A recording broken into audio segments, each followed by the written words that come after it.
கண்ணியத்திற்குரிய எல்லாம் வல்ல அல்லாஹு ஜல்ல ஷானஹு தஆலாவின் நல்லடியார்களே, அல்லாஹுடைய பேரொருளால் தனித்து விளங்கும் இஸ்லாம் என்ற இந்த தொடர் நிகழ்ச்சியில் இஸ்லாம் மார்க்கம் இது உண்மையான மார்க்கம்தான் என்பதை தனக்குத்தானே தக்க சான்றுகளோடு நிரூபிக்கிற வகையில் இது தனித்தன்மை பெற்று விளங்குகிறது என்பதின் சில பகுதிகளை கடந்த 2 நாட்களில் பார்த்தோம். முதலாவதாக இந்த மார்க்கத்தை யார் நமக்கு அறிமுகம் செய்தார்களோ அந்த நபிகள் நாயகம் ஸல்லல்லாஹு அலைஹி வஸல்லம் அவர்களையே இறைவன் முன்னிறுத்தி அவர்களையே உண்மை என்பதற்கு ஆதாரமாக காட்டி நிரூபித்ததை முதல் நாளிலே பார்த்தோம். முஹம்மது ஸல்லல்லாஹு அலைஹி வஸல்லம் அவர்கள் எந்த சொற்களை அல்லாஹ்வுடைய சொற்கள் என்று அவர்கள் அறிமுகப்படுத்தினார்களோ அந்த சொற்களே அல்லாஹ்வுடையதுதான் என்பதற்கு அதுவே தனக்குத்தானே சான்றாக அமைந்திருக்கிறது என்பதற்கு சில எடுத்துக்காட்டுகளை நேற்றைய தினம் பார்த்தோம். அதனுடைய தொடர்ச்சியாக இந்த பிரபஞ்சத்தில் உள்ள பல நிகழ்வுகளை விஞ்ஞானிகள் ஆய்வு செய்து சென்ற நூற்றாண்டிலே ஒரு 50 ஆண்டுகளுக்கு முன்னால், 100 ஆண்டுகளுக்கு முன்னால், ஒரு 10 ஆண்டுகளுக்கு முன்னால் கண்டுபிடித்து உலகத்திற்கு சொல்லி இருக்கிறார்கள். அவர்கள் கண்டுபிடித்து சொன்ன இந்த செய்திகள் எல்லாம் 100 ஆண்டுகளுக்கு முன்னால் வாழ்ந்தவர்கள் அறிந்திராத செய்திகள். அப்படிப்பட்ட செய்திகளை எல்லாம் கூட திருமறை குர்ஆன் 1400 ஆண்டுகளுக்கு முன்னாலேயே தெளிவான வார்த்தைகளால், தெளிவான சொற்களால் சொல்லி இருக்கிற அதிசயத்தினுடைய தொடர்ச்சியாக இன்றைய தினம் கடல்களை பற்றி, உலகத்தில் நிலப்பரப்பு இருக்கிறது, நீர்ப்பரப்பு இருக்கிறது. இந்த நீர்ப்பரப்பு பெரும்பாலும் கடலாக இருக்கிறது நம்ம பார்க்கிறோம். கடலை எடுத்துக்கொண்டீர்களேயானால் பல கடல்கள் இருக்கின்றன. அட்லாண்டிக் கடல் இருக்கிறது, இந்து மகா சமுத்திரம் இருக்கிறது, மத்திய தரைக்கடல் இருக்கிறது, இப்படி சாக்கடல் இருக்கிறது. இப்படி பலவிதமான கடல்கள் உலகத்தில் இருக்கிறது. இந்த கடல்களை எடுத்துக்கொண்டீர்களேயானால் சில நேரங்களில் ஒரு கடலும் அடுத்த கடலும் பக்கத்து பக்கத்தில் சேர்ந்த மாதிரியே இருக்கும். சில கடல்கள் தனியாக நிலப்பரப்பினால் பிரிக்கப்பட்டு அது ஒரு கடல் இது ஒரு கடல் என்று சொல்ற அளவுக்கு பிரிக்கப்பட்டும் இருக்கிறது.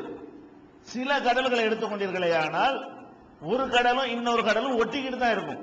பக்கத்து பக்கத்தில் சேர்ந்தார் போல என்ன செய்யும், கடல்கள் எல்லாம் அமைந்திருக்கும்.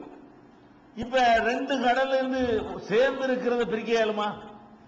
ஒரு குளம் இருக்குது, அது 2 தண்ணி எல்லாம் ஒன்னா சேர்ந்து இருக்கிறது. மழை தண்ணி, வாய்க்கால் வழியாக வரக்கூடிய தண்ணி, ஆத்து தண்ணி எல்லாம் சேர்ந்து ஒரு பெரிய ஊரணி, ஏரி, கண்மாயின் இருக்கிறது. அதுல உள்ளது 2ஆ பிரிக்க இயலுமா? அது ஒரு குளம் தான், அது ஒரு ஏரி தான், அது ஒரு ஊரணி தான், ஒரு குட்டை தான், ஒரு குளம் தான், இப்படித்தானே சொல்லுவோம். ஆனால் இந்த கடலை பொறுத்த வரைக்கும் எப்படி இருக்குன்னு கேட்டீங்கன்னா ஒன்னா தான் இருக்கு. இப்படி தண்ணி இருக்கும், அப்படியும் தண்ணி இருக்கும். அது வேற பேரு, இது வேற பேர்ல அழைக்கப்படுகிறது. அப்ப கடல்கள் எல்லாம் ஒன்னோட ஒன்னு சேர்ந்து இருக்குது பாருங்க. இதை பற்றி மனிதர்கள் ஒரு 1300 ஆண்டுகளாக, 100 வருஷத்துக்கு முன்னாடி வரைக்கும் அறிந்திருக்கவில்லை. இந்த ஒரு நூற்றாண்டாகத்தான் கடல் சம்பந்தமாக நிறைய ஆராய்ச்சி பண்ணி ஆய்வு செய்து அவங்க சில உண்மைகளை கண்டறிந்திருக்கிறாங்க. இப்ப கண்டுபிடிச்சிருக்கிறாங்க. அவங்க என்ன கண்டுபிடிச்சிருக்கிறாங்கன்னு கேட்டா, கடல்கள் 2 கடல் ஒன்னா சேர்ந்திருக்குன்னு வைங்களேன். இப்படி சேர்ந்திருக்கக்கூடிய கடல்களை எடுத்துக்கொண்டால் அது கூட ஏன் ஒன்னா சேருதுன்னு கேட்டா, தனித்தனியா தான் இருந்தது, அதனால தனிக்கடல் அதுக்கு பேரு. ஒவ்வொரு காலகட்டத்தில் ஏற்பட்ட பூகம்பங்களின் காரணமாக இந்த கடல் அங்க, இந்த கடல் இங்க, நடுவுல நிலம் இருக்குதுல, ஒரு பூகம்பம் ஏற்பட்டு என்னவாயிரும் கேட்டா நிலம் அரிசிட்டு போயிடும், ஒன்னா சேர்ந்துடும். நிலச்சரிவு ஏற்படுறதுனால ஒரு நிலம் தானே தடுக்கும். 2 குளம்னு சொல்வதாக இருந்தால் 2 குளத்துக்கு மத்தியில மண் இருக்கும், தரைப்பகுதி தான் அதை பிரிக்கும். இந்த தரைப்பகுதி எங்க காணாம போயிரும்? இப்ப சுமத்ராவில் நடக்கிற மாதிரி ஒரு பூகம்பம் நடக்குன்னு வைங்க, அல்லது 2 ஆண்டுகளுக்கு முன்னாடி வந்த மாதிரி ஒரு சுனாமி மாதிரி ஏதாவது வருதுன்னு வைங்க. அந்த மாதிரி ஒரு பெரிய கடல்கோள் ஏற்படக்கூடிய நேரத்தில் இதையெல்லாம் அப்படி உள்வாங்கி கொண்டு ஓடி போயிடும். போனவன என்னவாயிரும், அந்த தண்ணி இந்த தண்ணி ஒன்னா சேர்ந்துக்கிறோம். இப்படி பல கடல்கள் தனித்தனி துண்டு துண்டுகளாக இருந்த கடல்கள் எல்லாம் ஒரு 12,000 வருஷத்துக்கு முந்தி, 10,000 வருஷத்துக்கு முந்தி, ஒரு 20,000 வருஷத்துக்கு முந்தி அவைகள் தனித்தனியா இருந்தன. விஞ்ஞானிகளுடைய கண்டுபிடிப்பு பிரகாரம் எல்லாம் தனித்தனியா தான் இருந்திருக்கிறது. அப்ப இந்த பூகம்பங்கள் அடிக்கடி ஏற்படக்கூடிய நேரங்கள் என்ன ஆகுதுன்னு கேட்டா, தனித்தனியா இருக்கிற ரெண்டையும் பிரித்து காட்டக்கூடிய நிலப்பரப்ப அது விழுங்கிறது. விழுங்கினவன என்னவாயிரு, அந்த தண்ணி இந்த தண்ணி வந்து ஒன்னா சேர்ந்துக்கிறது. சேர்ந்தாலும் அந்த பேர் அப்படியே அவங்க சொல்லிட்டு இருக்காங்க. கண்டுபிடிச்ச ஆராய்ச்சியில சொல்றது இல்ல.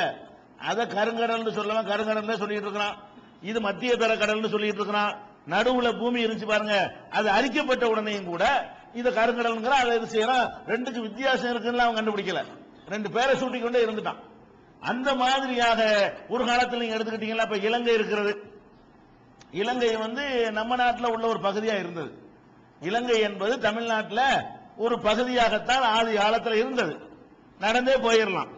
அந்த மாதிரி பிரிக்கப்படாம இருக்கும் என்று சொன்னால் கார்லயே பஸ்லயே என்ன செய்யலாம், இலங்கைக்கு போயிட முடியும்.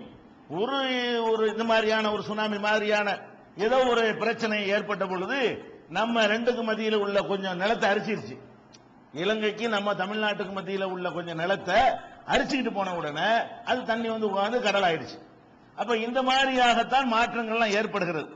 பிரச்சனை அது இல்ல. இப்ப என்ன பிரச்சனைன்னு கேட்டா, இப்படி சேர்ந்து இருக்கிற கடல்களை போய் ஆராய்ச்சி பண்றாங்க. நம்ம தான் ரெண்டு பேரை சூட்டுறோமா, நெசமாக ரெண்டா இருக்குதா அப்படின்னு ஆராய்ச்சி பண்றாங்க. பண்ணி பார்த்தா இந்த கடலை அந்த கடலும் இப்படி ஒட்டிக்கிட்டு இருக்கிறது.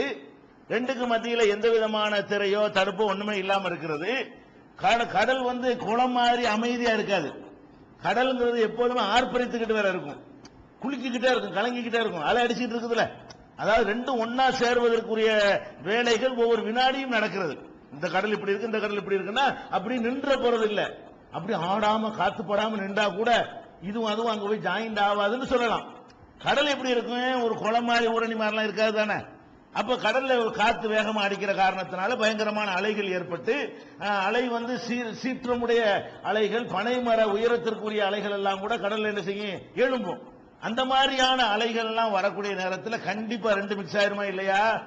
இவங்க ஆய்வு பண்ணி என்ன சொல்றாங்க என்று கேட்டா, மிக்ஸ் ஆக மாட்டேங்குது. ரெண்டு என்னதான் போட்டு கலந்தாலும் அலை அடிச்சாலும் எத்தனை ஆண்டுகள் கடந்து போனாலும் இந்த கருங்கடல்ல உள்ள தண்ணி எடுத்துக்கொண்டே நம்ம சோதனைக்கு உட்படுத்தினால், மத்திய தரைக்கடலுடைய தண்ணி எடுத்துக்கொண்டே சோதனைக்கு உட்படுத்தினால் அதனுடைய நிறத்திலே வேறுபாடு இருக்கிறது, ஒட்டிக்கிட்டு தான் இருக்கிறது.